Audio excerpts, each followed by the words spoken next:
இலங்கையினுடைய முன்னாள் ஜனாதிபதி மஹிந்த ராஜபக்ச இன்று விசாரணைக்கு அழைக்கப்பட்டிருக்கின்றார் லஞ்ச ஊழல் ஆணைக்குழுவால. இன்னும் சற்று நேரத்தில் அவர் விசாரணைக்கு செல்லணும்.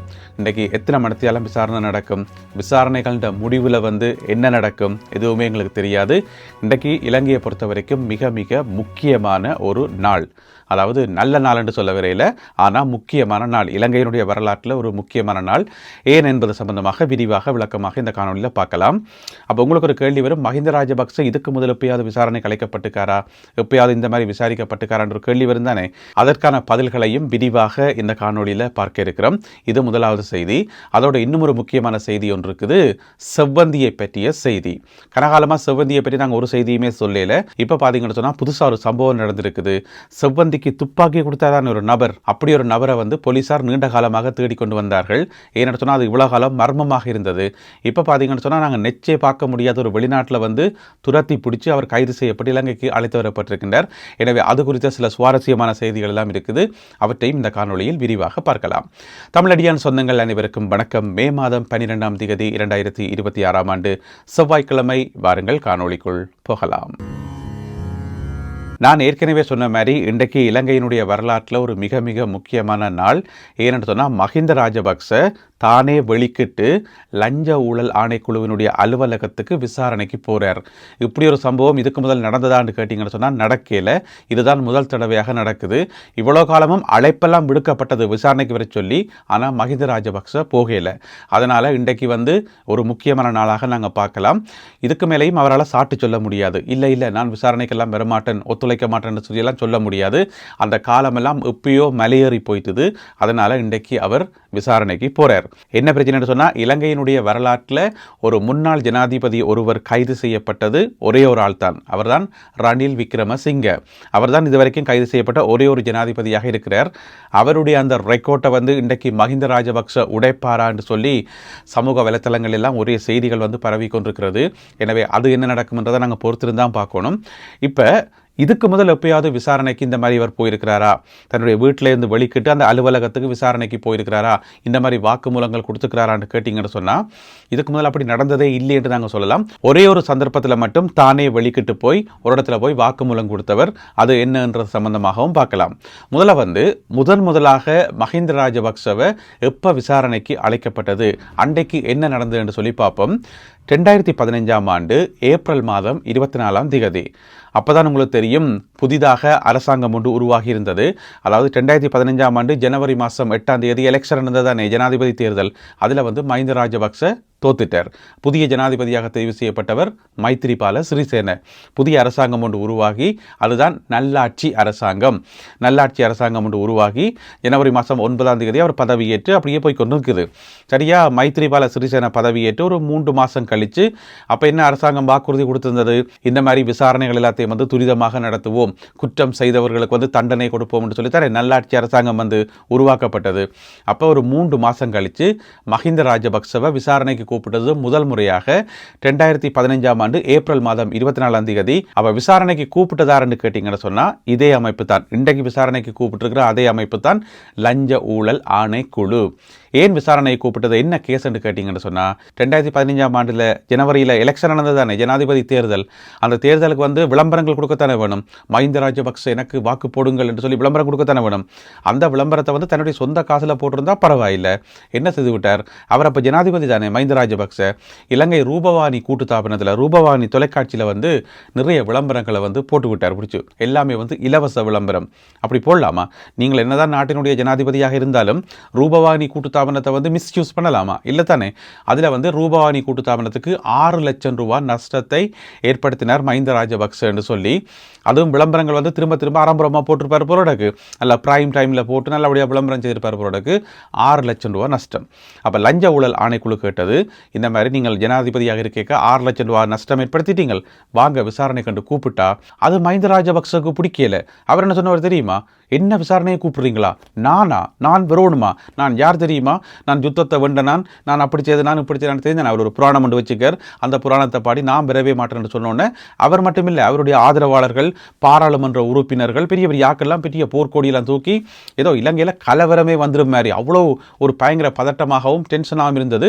நான் விசாரணைக்கு வரவே மாட்டேன் என்று சொல்லி மறுத்துட்டார். அதிலையும் பார்த்தீங்கன்னு சொன்னால் அவருக்கு ஆதரவாக இருக்கக்கூடிய பாராளுமன்ற உறுப்பினர்கள் பாராளுமன்றத்துக்குள்ளேயே பெரிய அட்டகாசம் எல்லாம் செய்து, பெரிய போராட்டத்தில் எல்லாம் ஈடுபட்டு துள்ளி குதிச்சு பெரிய அட்டகாசம் எல்லாம் செய்து கடைசியாக அந்த விசாரணைக்கு அவர் போகவே இல்லை. அந்த விசாரணை குழப்பியாச்சு. இதப்போ நடந்தது 2015ஆம் ஆண்டு. அதே விளையாட்டு இப்போ காட்டலாமா? காட்ட முடியாது. பாராளுமன்றத்துக்குள்ள வந்து துள்ளி குதிக்கலாமா? குதிக்கவும் முடியாது. விசாரணைக்கு வாண்டா வரத்தான் வேணும். அதனால தான் இன்றைக்கு விசாரணைக்கு போறார்.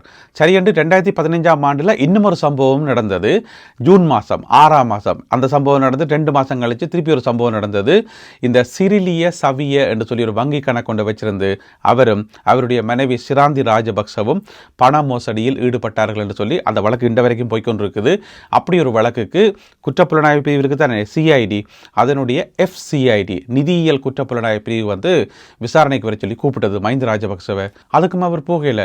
நான் எல்லாம் விசாரணைக்கு வர மாட்டேன், விசாரணைக்கு வர பழக்கம்ங்கிற பரம்பரையிலேயே கிடையாது, வரவே மாட்டேன்னு சொல்லி போட்டார். உங்களுக்கு விசாரிக்கத்தானே வேணும், நீங்க விரும்பினா நான் இருக்கிற இடத்துக்கு வாங்க, என்ன தேடி நீங்க வாங்க, இங்க வந்து விசாரிச்சா ஓகே பிரச்சனை இல்லை, மற்றபடி நானா எல்லாம் பெற மாட்டேன், அப்படி வந்தால் இந்த கௌரவம் எல்லாம் குறைஞ்சிரும், அது எவ்வளோ பெரிய அவமானம் எனக்கு தெரியுமான்னு சொல்லி ஒரு பதிலை போட்டோன்னே சரி என்று போகிற வழி இல்லாமல் FCID அதிகாரிகள் இவரை வந்து மஹிந்த ராஜபக்ச இருந்த இடத்துல, அதாவது கரு ஜெயசூரியன் இருந்தவர் தானே, அப்போ வந்து சபாநாயகராக இருந்தவர், அவருடைய வீட்டில் வச்சு தான் மஹிந்த ராஜபக்ச பிறகு விசாரிக்கப்பட்டவர். அவருடைய வாக்குமூலம் வந்து பதிவு செய்யப்பட்டது. எனவே மஹிந்த ராஜபக்சவுக்கு பேசிக்காக என்ன பிரச்சனைன்னு சொன்னால் அவரால் விசாரணைகளுக்கு வந்து போக முடியாது, போனால் அவற்றை கௌரவம் வந்து குறைஞ்சு போடும். அது இவ்வளோ காலம் இருந்தது. இப்போ அந்த விளையாட்டெல்லாம் சரி வராது. உங்களுக்கு கௌரவம் குறைஞ்சாலும் சரிதான், என்ன குறைஞ்சாலும் சரிதான், விசாரணைக்கு வந்தே ஆகணும் என்று சொல்லி இன்றைக்கு லஞ்ச ஊழல் ஆணைக்குழுவுக்கு காலை 9 மணிக்கு விசாரணைக்கு போகின்றார் மஹிந்த ராஜபக்ச. இன்றைக்கு என்னென்ன கூத்துக்கள் எல்லாம் நடக்க போகுது என்பதை பொறுத்திருந்து பார்ப்போம். செவ்வந்திக்கு துப்பாக்கி கொடுத்த நபர் வெளிநாடு ஒன்றில் கைது செய்யப்பட்டு இலங்கைக்கு அழைத்து வரப்பட்டிருக்கின்றார். அவருடைய பேர் என்னென்னு சொன்னால் படுவத்த சாமர. படுவத்துன்றது ராகமவுக்கு பக்கத்தில் இருக்கக்கூடிய ஒரு சின்ன ஒரு ஏரியா. அந்த ஏரியா இவற்றை கண்ட்ரோலான் இருக்கு போலடக்கு. அதனால படுவத்த சாமர என்று சொல்லி தன்னுடைய பேரை வச்சுக்கார். அவருடைய சொந்த பேர் வந்து மனோஜ் சுரங்க லியனகே. அவர் தான் வந்து செவ்வந்திக்கு துப்பாக்கி கொடுத்தவர். எங்கள் எல்லாருக்குமே தெரியும், போன வருஷம் வந்து இலங்கையை உலுக்கின ஒரு சம்பவம் கணேமுல்ல சஞ்சீவனுடைய கொலை வழக்கு. அதில் வந்து நேரடியாக ஈடுபட்டவர் வந்து சமிந்து டில்சானுக்கு வந்து துவக்க கொண்டு வந்து கொடுத்தது, கோட்ஸுக்குள்ளே கொண்டு வந்து துவக்க கொடுத்தது செவ்வந்தி. அந்த சட்ட புத்தகத்துக்குள்ளே உள்ளுக்க தோண்டி வெட்டி ஓட்டையெல்லாம் போட்டு அதுக்குள்ளே துவக்க மறைச்சி எடுத்துக்கொண்டு வந்து கொடுத்த சம்பவம் எல்லாமே எங்களுக்கு தெரியும். நாங்கள் ஏற்கனவே நிறைய தரம் செய்திகளில் பார்த்துருக்கிறோம். அப்போ டில்சானுக்கு துவக்க கொடுத்தது செவ்வந்தி. அப்போ செவ்வந்திக்கு துவக்க கொடுத்தது யார் என்ற கேள்வி இருந்தது தானே. அந்த கேள்வி இவ்வளோ காலமாக இருந்தது ஒரு மர்மமாகவே இருந்தது. ஆனால் சிஐடியும் போலீஸும் வந்து திரைமறைவில் வந்து நிறைய விசாரணைகளை மேற்கொண்டது. ஒரு கட்டத்தில் வந்து தெரிய வந்துட்டது படுவத்த சாமர என்று சொல்லி. செவ்வந்தியை பிடிச்சா அப்புறம் செவ்வந்தி சொல்லிப்பானே யார் தனக்கு துவக்க தந்தேன்னு சொல்லி, அவர் தான் இவர் சாமர. அப்போ ஆள் எங்கிட்டு பார்த்தா ஆள் துபாயில். அப்போ துபாயில் வந்து பதுங்கி இருந்து போட்டு அதுக்கப்புறம் கனகாலமாக துபாயிலான் இருந்தவர். இப்போ பார்த்தா துபாயில் வந்து தொடர்ந்து அடுத்தடுத்து நிறைய கைதுகள் நடந்தது தானே. அதனால் என்ன செய்யிக்கார், துபாயில் இருந்தால் டேஞ்சர் அண்டி போட்டு அங்கிருந்து தப்பி அசர்பைஜான் நாட்டுக்கு வந்து ஓடியிருக்கார். அசர்பைஜான் நாடு உங்கள் எல்லாருக்குமே தெரியும், ஈரானுக்கு பக்கத்தில் இருக்கிற நாடு, போர்டர் கண்ட்ரி. பெரும்பாலும் வந்து அந்த சந்தேக பட்டியலில் வந்து அசர்பைஜான் வாரையில் அங்கே வந்து இந்த மாதிரி ஆக்கள் போய் பதுங்கி ஒழிச்சிருக்கிறது வந்து சரியான குறைவு. பொதுவாக வந்து வெளிநாடுகளில் வந்து பாதாள உலக குழு ஆக்கள் பதுங்கி இருக்கணும்னு சொன்னால் ஒன்று வந்து துபாயாக இருக்கும், அல்லது தாய்லாந்தாக இருக்கும், அல்லது மலேசியா மற்ற நாடுகளாக இருக்கும். ஆனால் அசர்பைஜானில் போயிட்டு பதுங்கலாம் என்று சொல்லி இது வரைக்கும் அப்படி யாரும் பதுங்கல.